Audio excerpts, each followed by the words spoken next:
Les mouvements continentaux sont des dynamiques géologiques fascinantes qui ont façonné la Terre depuis des millions d'années.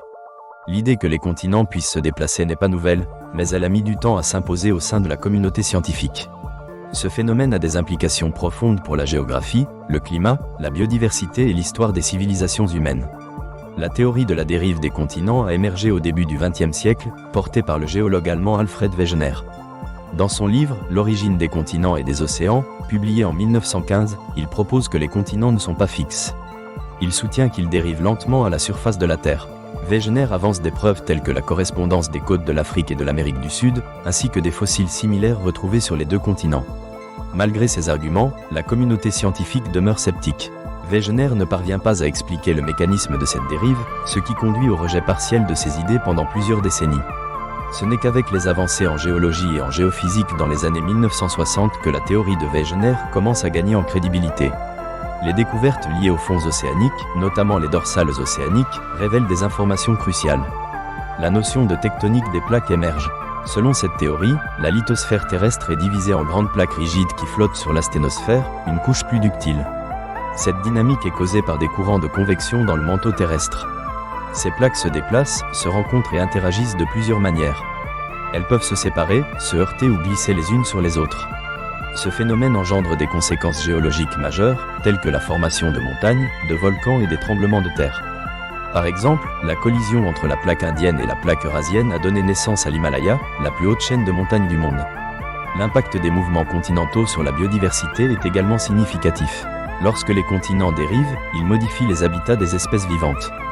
Des isolations géographiques peuvent créer des niches écologiques distinctes. Les marsupiaux en Australie évoluent de manière unique en raison de leur isolement. Sur d'autres continents, des espèces peuvent se retrouver en compétition, provoquant des extinctions. Les mouvements des plaques lithosphériques ont joué un rôle clé dans l'évolution des espèces. Ces mouvements influencent aussi le climat. La dérive des continents modifie les courants océaniques et la configuration des continents. Par exemple, la séparation de l'Amérique du Sud et de l'Afrique a eu des répercussions sur les courants marins, affectant les conditions climatiques. Ces changements climatiques influencent les civilisations humaines qui se développent à la surface des continents. Des études montrent que des périodes de dérive continentale ont coïncidé avec des révolutions terrestres. Pensez au supercontinent Gondwana, qui a existé il y a environ 300 millions d'années. À cette époque, les continents étaient réunis en un seul bloc. Lorsque Gondwana commence à se fragmenter, il engendre des changements climatiques qui influencent l'émergence et la disparition de diverses espèces. L'histoire des civilisations s'est construite en réponse à ces géodynamiques. Les mouvements des continents ont façonné la disponibilité des ressources naturelles. L'accès à l'eau, les sols fertiles et les montagnes peuvent déterminer la prospérité d'une civilisation. Les mouvements continentaux ont non seulement déterminé les contours physiques de la planète, mais ont aussi influencé la géopolitique. Par exemple, le détroit de Bering a constitué un point de passage pour les premiers humains vers l'Amérique. À travers le temps, la géographie dynamique a suscité des croyances et des mythologies. Les anciennes civilisations voyaient souvent les mouvements de la Terre comme des manifestations divines. Ces interprétations témoignent d'une curiosité humaine face à l'environnement naturel. Les récits sur le déluge de Noé ou sur des terres perdues doivent être compris dans cette relation complexe entre l'homme et le mouvement terrestre. À l'époque contemporaine, l'avancement des technologies nous permet d'approfondir notre compréhension des mouvements des plaques. Les satellites de positionnement par satellite, la sismologie moderne et les modèles informatiques rendent possible la mesure précise de ces déplacements. Nous savons désormais que ces mouvements sont aléatoires et imprévisibles. Cela soulève des préoccupations majeures. En effet, vivre près des limites de plaques actives comporte des risques significatifs de tremblements de terre ou d'éruptions volcaniques. Les mouvements des continents ne sont pas de simples effets de surface.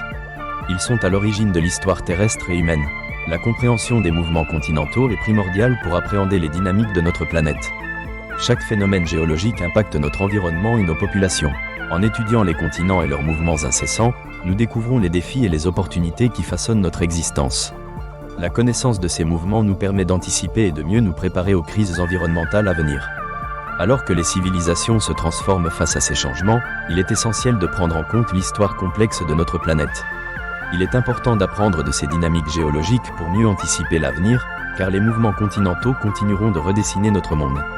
Que ce soit par la création de nouvelles terres, la disparition d'écosystèmes ou la transformation de nos sociétés, l'histoire des mouvements continentaux est une leçon d'humilité face à la puissance de notre Terre.